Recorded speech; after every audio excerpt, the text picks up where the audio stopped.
ఈ బ్రేక్ఫాస్ట్ లో ప్రతి విద్యార్థికి వారానికి అల్పాహారంతో పాటు 3 రోజులు పాలు మరియు మిగతా 3 రోజులు రాగి జావా అందిస్తాము.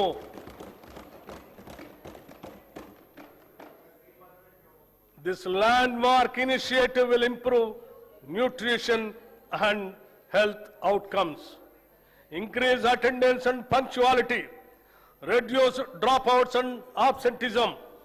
It will ease the burden on working parents. In simple words, no child in Telangana should begin a school day on an empty stomach.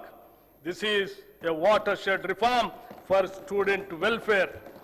This breakfast initiative will not only nourish bodies, it will nourish the future of Telangana. Intermediate విద్యార్థులకు మధ్యాహ్న భోజన పథకం ఈ రోజు నేను ప్రకటించబోయే మరో అత్యంత ముఖ్యమైన సంస్కరణ. ప్రభుత్వ జూనియర్ కళాశాలల్లో ఇంటర్మీడియట్ అభ్యసిస్తున్న మన విద్యార్థులకు కూడా ఇకపై నూతనంగా మధ్యాహ్న భోజన పథకాన్ని విస్తరిస్తున్నాం.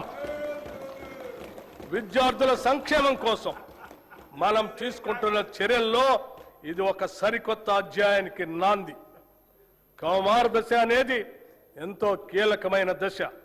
ఈ వయసులో తీసుకునే పోషకాహారమే వారు నేర్చుకునే సామర్థ్యాన్ని మరియు దీర్ఘకాల ఆయుష్ను నిర్ణయిస్తుంది.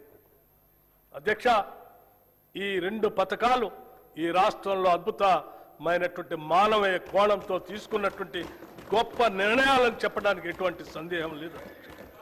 మా ప్రభుత్వం విద్యార్థులు మరియు వారి సాధికారిత పట్ల అత్యంత సిద్ధతతో ఉంది. దివ్యాంగ విద్యార్థుల శారీరక వైకల్యం వారి విద్యాభ్యాసానికి మరియు ప్రగతికి ఏమాత్రం అడ్డంకి కాకూడదనే ఉద్దేశంతో అటువంటి వారికి తగిన తోడ్పాటు అందించే లక్ష్యంతో ఇంటర్మీడియట్ విద్య చదువుతున్న దివ్యాంగ విద్యార్థులకి రెట్రో ఫిట్టెడ్ మోటరైజ్డ్ వాహనాల్ని పంపిణీ చేయాలని నిర్ణయించాం. రాష్ట్రంలోని అన్ని వసతి గృహాలు, గురుకుల విద్యా సంస్థల్లోని వంటశాలల అపరిశుభ్రత వలన విద్యార్థులు అనారోగ్యం పాలవుతున్నారు. దీనిని దృష్టిలో ఉంచుకొని ఆ వంటశాలల నిర్వహణలో వస్తున్న ఇబ్బందులను అధిగమించడానికి ఈ బడ్జెట్లో ఆధునీకరించడానికి మా ప్రభుత్వం నిశ్చయించింది. అన్ని వసతి గృహాలు, గురుకుల విద్యా సంస్థల వంటశాలల ఆధునీకరణకు కోట్ల రూపాయల ప్రతిపాదన 100 కోట్ల రూపాయలని ప్రతిపాదించాం. రాష్ట్రంలో పాలమూరు శాతవాహన విశ్వవిద్యాలయ ఆధ్వర్యంలో ఇంజనీరింగ్ మరియు లా కాలేజీలు, తెలంగాణ విశ్వవిద్యాలయం ఆధ్వర్యంలో ఇంజనీరింగ్ కాలేజ్, మహాత్మా గాంధీ విశ్వవిద్యాలయం ఆధ్వర్యంలో లా మరియు ఫార్మసీ కాలేజీలు, Rajiv Gandhi university of knowledge technologies ఆధ్వర్యంలో మహబూబ్ నగర్ క్యాంపస్ను నూతనంగా మంజూరు చేశాం.